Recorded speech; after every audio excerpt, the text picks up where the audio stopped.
I'm a professional League of Legends coach, but let's be honest, the real experts are the players who actually hit Challenger consistently.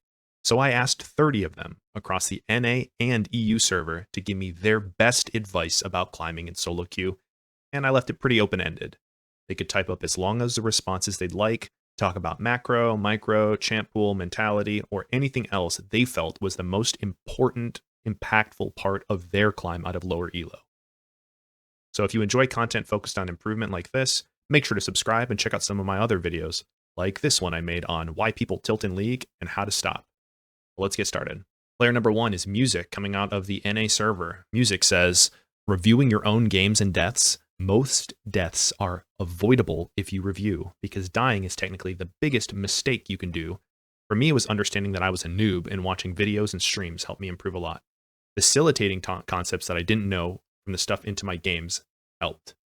So it's not saying, hey, you just watch pro and you're going to be good. It's isolate things that they are doing in pro, ask why are they doing it, and try and imitate that in your games and take accountability. If you're dying a lot, reviewing your deaths is a great way to prevent them. Got Alcalamity, a support from the North American server, who says, I think the best concept that helped me climb out of low elo was honestly just learning to mute people pings that were toxic or spamming and distracting. Also, never typing. Just focus on my own games and not having anything distract me from consistency.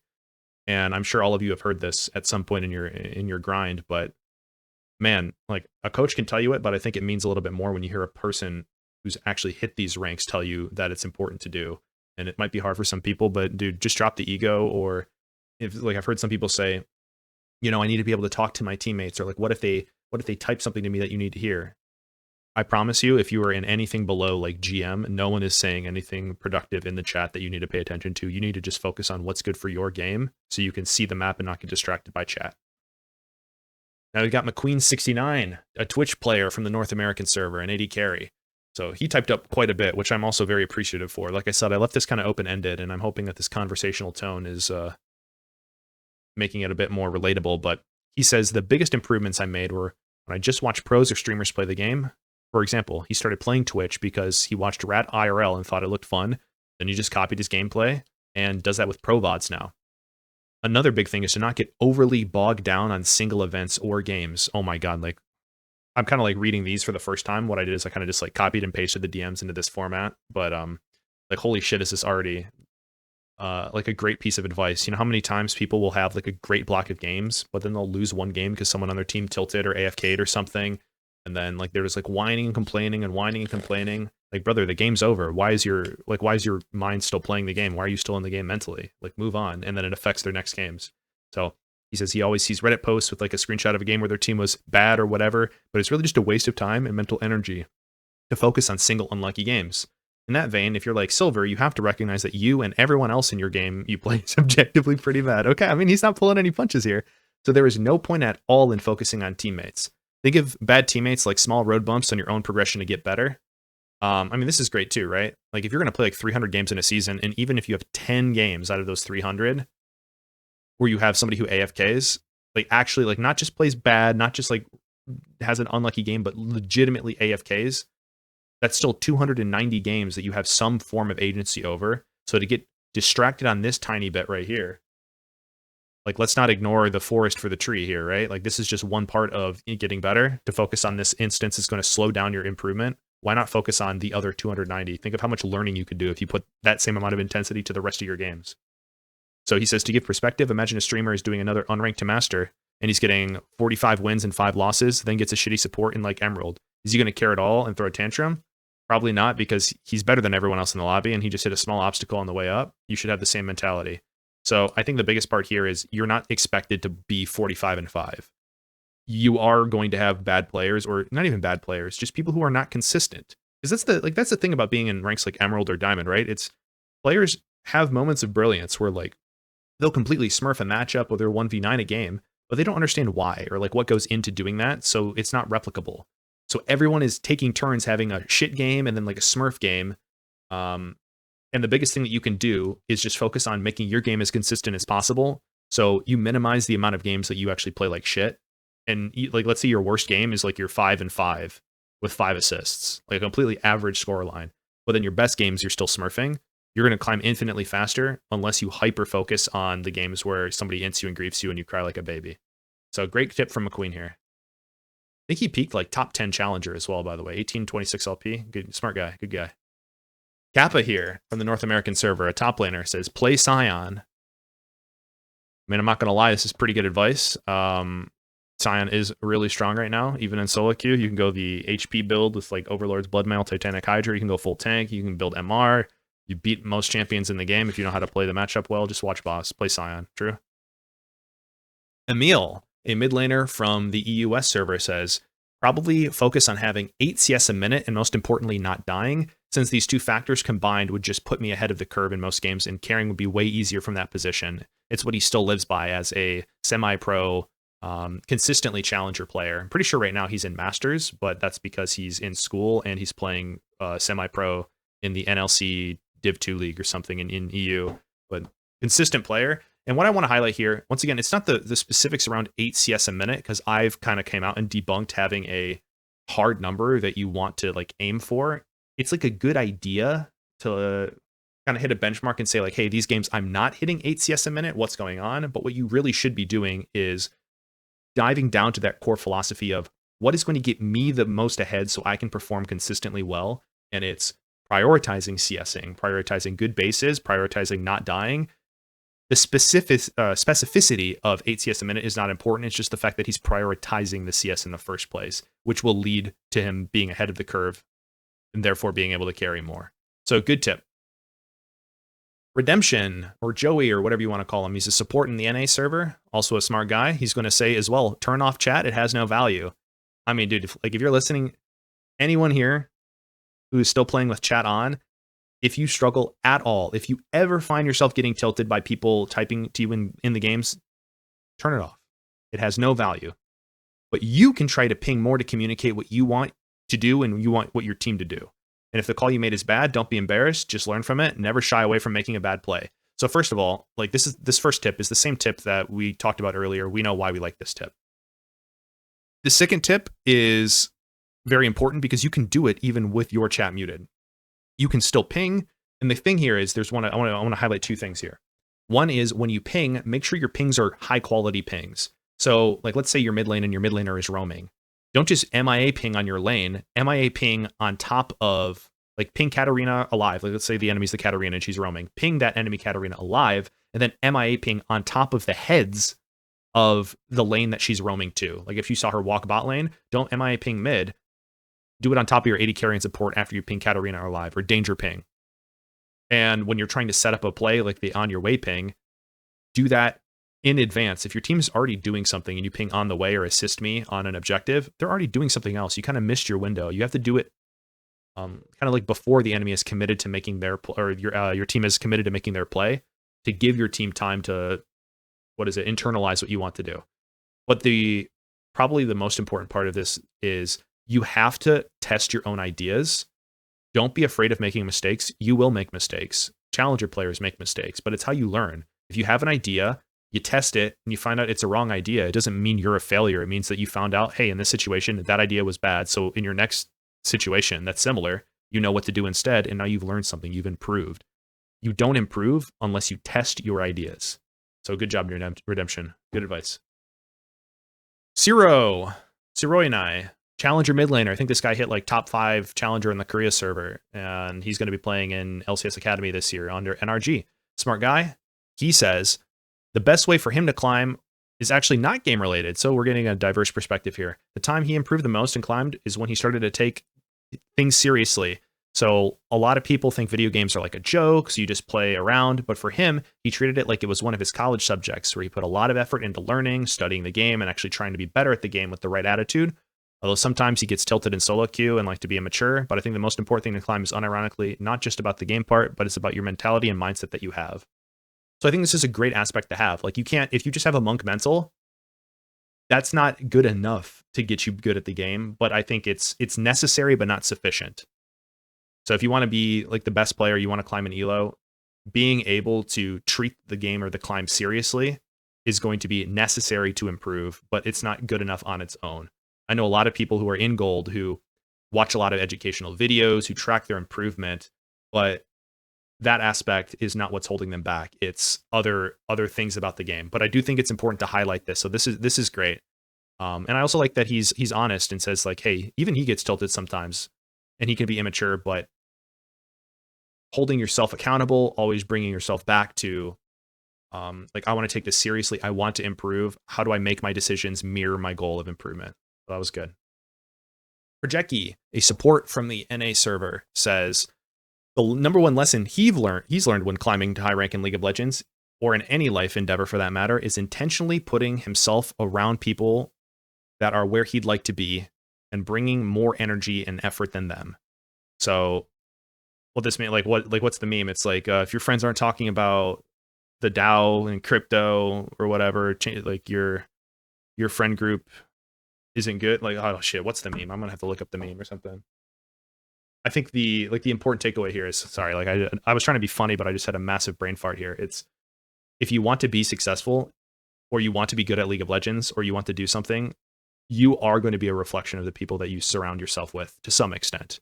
Doesn't mean like, hey, I'm just going to hang out with millionaires, I'm going to magically become a millionaire. I mean, that's just not how life works. But if you want to become a more disciplined person, or you want to become a better person, or a better League of Legends player, I should say, hanging out with people who are also serious about improving in League of Legends is going to naturally rub off on you, and you guys are going to feed off of each other's commitment and, you know, accountability, and that's a great way to improve. So many people are willing to give advice, but their advice is not useful if they do not have firsthand experience in playing at that next level. Holy crap, dude. He's just, Projecki here is calling out all coaches. This is why coaches are frauds, guys. This is why I made this video, by the way. Obviously, like, I don't think I'm a fraud, but, you know, I don't think anybody thinks they're a fraud, but I thought it'd be really impactful just to see what people who are literally doing it right now have to say about getting higher ranks in SoloQ. So he says consuming educational content is good, but be careful to avoid getting stuck watching edutainment and not actually applying the learnings to your gameplay.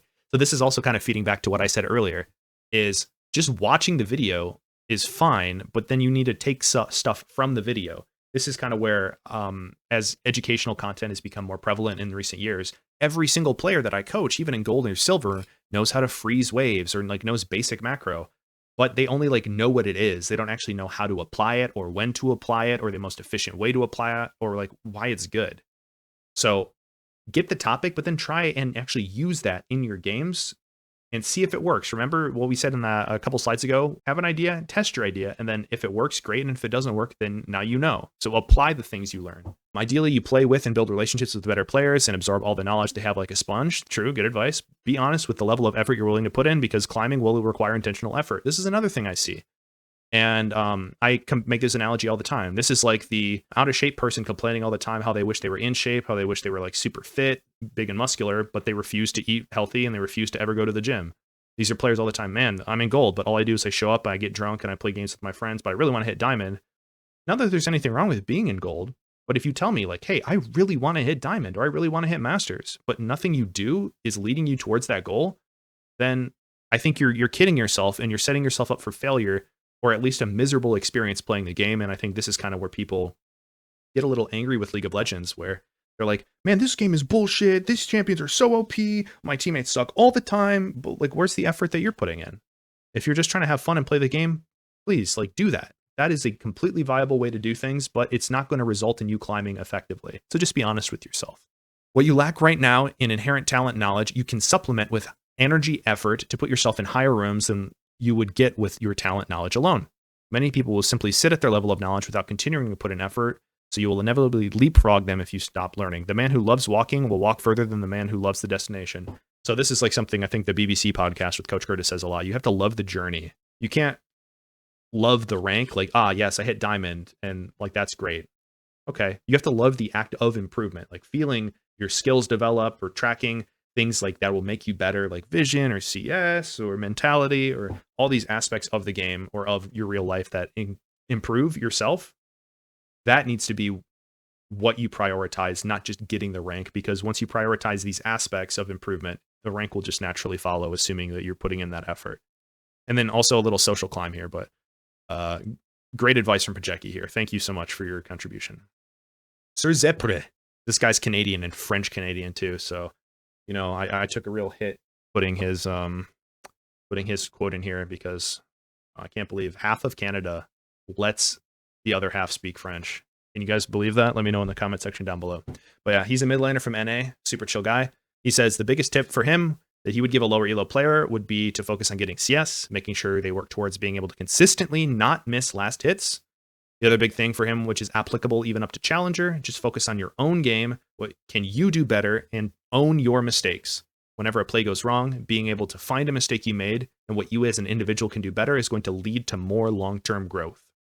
TLDR, farm better, focus on yourself.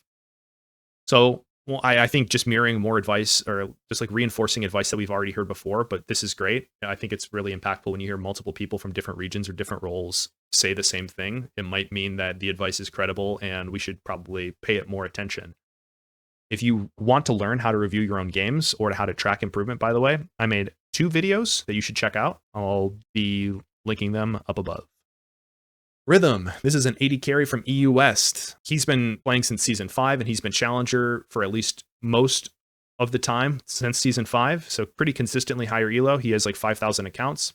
But advice-wise, be comfortable with the potentially uncomfortable feeling of not following your teammates to their deaths. If you can get very good at recognizing what will generally be better for you individually, and then he gives an example, you will win more games on average whilst improving fundamentally as a player. The best way to do this is by both watching higher elo games of your role specifically, but also watching your own VODs to identify where they differ. TLDR, don't follow inters. So this second part of like watching higher elo VODs and comparing them to your own, you do have to be careful like with this, because if you're a silver, gold, emerald player or platinum player and you watch like T1, nothing is going to look the same. Everyone is playing different. It's the same. It's still League of Legends, but everybody is so much better that you're not going to see a lot of commonalities. But you can focus on like maybe specific laning things like matchup knowledge or like reset timers or build paths or things like that. The big thing here is a tech or concept that I actually teach a lot of people is not following your teammates to their deaths. It's the you got to fasten your own oxygen mask before helping others theory, right? So if you have 2 waves underneath your own tower and your team is fighting a 3v2, your team being the 2 people, so they're down a number and you're going to drop 2 waves, well, 1, you're going to be late to that fight, so the fight might already be decided before you get there, and you're dropping 2 guaranteed waves of minions. Hell no, I'm always eating these 2 waves first, and then if there's an opportunity to move after those waves, then I'm considering it. So in SoloQ, I'm not telling you to be a selfish like asshole, but I am telling you, prioritize what's good for your game and play on timers that make sense for you. So this is good advice from Rhythm. Sim, a mid laner from the NA server, says he thinks the most impactful would be either stick to a small champ pool, 2 to 3 champs, or take active responsibility for your losses. Nothing will stick if you're learning a new champ every game. True. I mean, this is just, I think, pretty intuitive. If you are so busy learning the mechanics, learning the matchups, learning the build, learning the power spikes of a new champion, how are you going to pay attention to rotations or resets or macro or enemy threats or positioning in team fights or warding or any of the things that change game to game depending on like the map state? And nothing will be learned if you tell yourself you couldn't have played better. This is my favorite. Oh, I had 16 kills and only 3 deaths. I can't believe I deserved it when I couldn't do anything better. Like, really? You couldn't take away a single thing from this game? Take active responsibility for your losses even when you play well. What you should say is, man, I was so fed this game. How could I not carry this game? When you were super fed, it's your obligation to carry the game. And if you're behind, it's your obligation to not make the game uncarryable for the rest of your team. So good advice from Sim. Heretic, an 80 carry from the NA server, says, ADC advice, just don't miss minions and don't die and you will giga climb. Spoken like a true 80 carry. Thank you, Heretic. And also mirroring some of the advice we've had before. As you all have seen so far, it's been a pretty mixed bag of the types of advice we've gotten. We've got some people type up thoughtful paragraphs, and then people like Heretic and Kappa who just say, play Scion, or don't miss minions. But either way, it can show you that the range of effective advice can be as simple as prioritizing minions and not dying, or playing a specific overpowered champion, and that is still okay advice. Asilah, a mid laner from North America who plays in LCS Academy, says, probably realize the fact that everything is your fault. Your rank is your fault. You getting angry at nothing is your fault. Accountability, pretty much. I mean, based and true. What a lot of people will say is like, well, this is bullshit, dude. I played super well. Like, why do I have to say it's my fault? Because it's like the same concept as not focusing on 8 CS a minute. It doesn't matter about what specifically you take accountability for. It just matters that you are willing to look internally and focus on taking accountability for as much like as many things as you can. Because realistically, yeah, of course, you're not going to be able to hit a certain CS benchmark every single game. You're not going to be able to take accountability for everything every single game. There are other people in the game, but if your first instinct is to always push off, like any sort of accountability on, oh, my team sucks, or oh, the enemy champions are OP, you're just stunting your own growth. So it's better to just say like, hey, it's probably my fault. What could I do next time to have more agency? It's also empowering too. If you say, hey, this is my fault, even if it's not really, you're going to look for ways that you could have improved or more effort you could have put in or something you could have done differently. And now next time you're going to feel like, yeah, I can do something. It's kind of really boring to be like a helpless, whiny crybaby where it's just like, wham, my team is always going to make sure I lose. I have no agency at all. Like, it might feel good, but man, is that like a miserable way to live. I like this, even if it's not like 100% true all the time. InFlame, a support, and I think he also coaches in the like Southeast Asia region, but this is a North American support. InFlame says when he first started climbing, he stuck to one specific playstyle instead of playing random champions. He spammed engage supports like Thresh, Nautilus, Pyke, and Leona. Champs for 1 CC can instantly win a fight. I also like these champs because they have a lot of agency as well. People say support's really hard to climb on. Realistically, you can carry on enchanter supports. A lot of enchanter supports, like Janna or like Soraka, are disgusting lane bullies if you know how to min-max and play them well, or like Lulu. But it's kind of hard, and if you miss position in lower elo, you're just going to get blown up in one shot. Whereas Pyke, Leona, Thresh, Nautilus are a little bit more forgiving. You hit the hook, and it's like you're almost guaranteeing a good play, and then later on into the game, that CC can really just change the outcome of the fight. So by doing that, he learned what his role in the game was much faster. In low elo, mechanics matter a lot more because you can often carry fights or skirmishes alone. This is true. Like if you're playing Blitzcrank and you just find one hook on the AD carry, doesn't matter how the rest of the game goes, you're probably going to win that fight. So he spent a lot of time thinking about when and where my hook should be used in each scenario, and that mindset helped him climb from silver to diamond in one season. So that's a pretty big jump, just focusing on one specific concept. So good advice. Season of Leaves. This is a challenger mid laner from the North American server who wrote quite a paragraph. So let's break this down. He thinks there are two things that impacted his climbing the most as both a challenger mage mid laner and an APC player bot lane. The first is champ pool. Taking time and learning your specific champion or champions is just for mechanics. Once you learn the mechanics of the champion, you will improve drastically due to not needing to focus on the skill set of your champion. This feeds into that other advice that we heard to stop switching champions all the time, because then you're like relearning matchups and builds and interactions and spikes and all this. Once you have internalized the champion specific mastery, you're going to be able to use your mental stack or your RAM in your brain to focus on other aspects of the game that you can improve. So for Lux as an example, she was a very basic champion that didn't need much time to learn combos or her skills, though once you play her more, you get to know more of her limit situations / being confident with your champion. It allows you to understand the focus of the game better. This goes for most other champions, but the main point is you should be playing 1 to 3 champions that have the same archetype, Lux, Sarah, Hui in his case. This should be the same for everyone, even if you just want to be a SoloQ player or if you are playing competitively. For competitive players, you should always focus on hitting challenger / high rank with your champion, then spreading out, since the belief of mechanics goes through transitioning. Eventually from his pool, it'll lead to being able to play like Hui to Syndra, to Anivia, and so on, as you were starting from a core of similar champions, and then from there, oh, this champion has a skill that's like that champion. All right, we master that. Oh, and this champion has a skill that's like this champion. And okay, now this champion, it's kind of similar to this champion. And now all of a sudden, we've mastered a lot of different archetypes, these like incremental jumps by learning champions that are similar to each other. So this is good. The next is the concept of learning through not just yourself. Just watch higher elo players. This is a piece of advice I've heard a lot. It'll improve your knowledge and skills by a lot. It can be through the way they throw their abilities. Skill shot usage is a big thing that I don't see a lot of people focus on. Or even the way how different matchups work. Or even wave control. Again, for example, playing a mage like Lux, there is one main important thing that some people may not realize, even if it's super simple. Just throw abilities on minion last hits. Like when the enemy is going to last hit an ability, this is a great time for you to throw your ability because the enemy has to stand still to last hit the minion, which makes it really easy for you to hit your skill shots. This is a concept called trading stance, but with champions like Lux or Karma, who have pretty big hitboxes on their abilities, it's really easy to punish. Lux E has such a huge hitbox, yeah, and if it's timed correctly, you'll never miss unless it's baited. or even ERing the waves on timers to get good resets. This is something I do a lot. I play a little bit of Lux mid. Sometimes you can just generate so much tempo or shut down enemy plays by just dropping your E and R on a minion wave, and now they don't have a way to play off of where you can reset for free.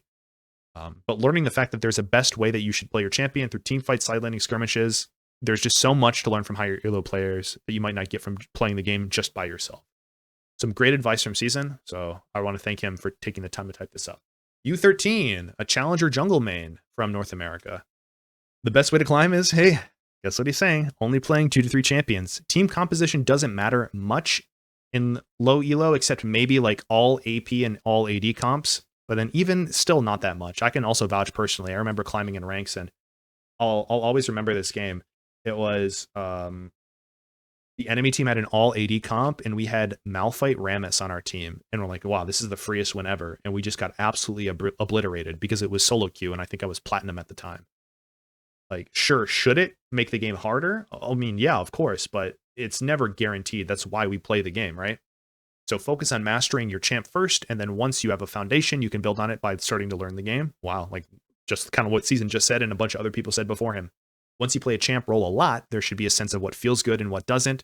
Find what feels good to do and try to make it formulaic so that you can replicate it. This is the new piece of advice that I think is important for a lot of people. I think a lot of people already intuitively understand this much. Yeah, I know I need to play 2 to 3 champs. Yeah, I know like team comp doesn't matter that much, but I know I need to master the champs. The important part is, guys, at the end of the day, it's a video game. You're supposed to be having fun. So find what feels good and then do more of that, because it's going to mean that you enjoy it more. You can put more effort, more intention behind it, and then you'll naturally find improving fun because you're having fun anyways. So great advice from you. Appreciate it. Appreciate you. Get it? Moss, a challenger mid laner from the North American server, says stick with 3 champs. Bonus if they can flex to other roles. This is my favorite part of the game, when Maokai was a top laner, a jungler, and a support. Or oh god, what was the champion that could be like 15 different roles? It's escaping me right now, but or like when Corki could be a mid laner or an AD carry player, or when you could play Tristana AD carry or mid, or where you could play like Sejuani mid lane technically, or top lane or jungle. Man, if your goal is to climb, make sure you are fresh and ready to focus and learn. Great piece of advice. Don't waste effort and stop when you're tilted. So once again, if your goal is to climb, show up focused, show up ready to put in the effort. And then if you get tilted after 2 games, it's okay to stop, because your goal is to improve. Your goal is to get better. If you're tilted, you're not going to be able to focus or put in that effort. So it's going to stunt your growth. The worst thing you can do is throw away a lot of time and effort rage queuing a bunch of games that now you have to earn that LP back just to get where you started before you lost streak. Another advice of just having fun with the game. It's a video game. Whether it's solo or duo, there's going to be people on Twitter. Something I learned, by the way, is I always thought, like, man, once I get this rank, people will stop being like toxic shitheads about it. Nope. You'll see people that are challenger, like Amelia Cosplay hit challenger as a support, streaming all her games, playing solo only. Hit challenger. And people are still saying like, it's only support. Like, you can't win with these people. Do what is fun for you. Have goals that are intrinsically motivated on what makes you feel good, and you will just learn and have such a better time with the game, whether that's solo or duo. Now, I'm not telling you get duo boosted. This doesn't mean if you're silver, find your master friend on an alt account to queue with you. It's like find someone who's equal to you in skill and play with them.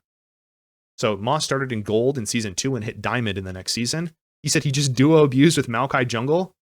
Yeah, I mean, like, you could just do cheesy stuff like this. I used to play a little bit, and I would do like Sejuani jungle, and like my buddy would go like Katarina or Irelia mid. It's not even that cheesy. It's just a good combo, but you can just do stuff like this, and like, man, like, that's a great way to play the game. Or Nidalee jungle Renekton top, or I don't know, like Vi jungle Rumble top, or J4 jungle Misfortune support, or like an assassin mid and then a support playmaker like a Pyke or like a Leona. You can have like Pyke Fizz or Zed Leona, and you can just run around the map making plays. Find whatever's fun to you. Find somebody to play with if that's your thing, and then go for that. Like, obviously the best way to improve is going to be to play alone, but that's not the fun aspect of the game for everyone. So sometimes you have to compromise a little bit, and that's okay. LightNReset, a former top laner, former mid laner, currently support player from the NA server, says, focus on yourself. Have fun playing the champs you enjoy. Once again, great. Having fun in League of Legends or having any other positive environment or feeling has better positive outcomes than being negative. I think that's just a truism, a tautology. Don't focus on the plays that your team did bad. Rather focus on the small things that you did bad, even though you could have went 5-15. Focus on the little things that you messed up in. Those small things add up and optimize winning and or carrying in the best ways possible in your role/champ. Great advice from LightNReset here. Nothing I need to add here. He's kind of just echoing the things that we've heard before. Paragon, an 80 carry from the NA server, says, the most impactful thing for me was playing 2 to 3 champions at one time and then only focusing on his gameplay and what he can do, what's best for him in the moment. More great advice. What can I say? Nothing new here, but just more good stuff. Also, massive bonus points with me if anybody can tell me what manga this profile picture is from. It's a great manga from a great manga artist. Let me know in the comments if you know what this is from. Animosity, a challenger Kled one trick from the North American server, says ODP decline. I wonder why the Kled OTP says OTP. True, but I mean, hey, it works. A lot of challenger players are OTPs. I think hitting challenger as an OTP is an excellent way to do it. If your goal is to play competitive, you will have to learn other champions, but as other people have said, the easiest way to hit challenger, stick to one champion, and when you hit challenger, then branch out and learn other things that are similar. I think Season of Leaves said this, so this is great advice. Or play 1 to 3 champs. Beautiful. Good job, Animosity. Gold star. Shimmer, what it do, Shimmy crew? From the NA server, a jungler says 2 things really helped him climb, narrowing his champ pool to 2 to 3 champs that he's proficient on. He can 1v9 on these champs and knows almost all his matchups. I mean, yeah, guys, come on. Do we need another 15 people to say this? Great advice. And wasting time to BM. When he was Masters, he would spam dance or emotes a lot, and it's a stupid habit, but getting rid of that saved him like 50 to 30 seconds each game. Yeah, I mean, maybe it also saved him seconds, but it definitely saved him mental bandwidth as well. Like if you're focusing on being a goober, how are you focusing on what the next play needs to be or what your tempo is or tracking the enemy jungler? And the key takeaway here is your time is super important. Don't waste it doing dumb stuff. Great advice, Shimmer. I hope you follow it yourself one day, my little goober. I love Shimmer, by the way. Oh, but like all of these players are players that I have worked with or either seen in combines or coached personally one-on-one or coached on teams before. So I know them all personally, at least to some level. So I'm going to give them a little bit of shit. Ajosu, a challenger currently playing in LRN right now on Lion Academy.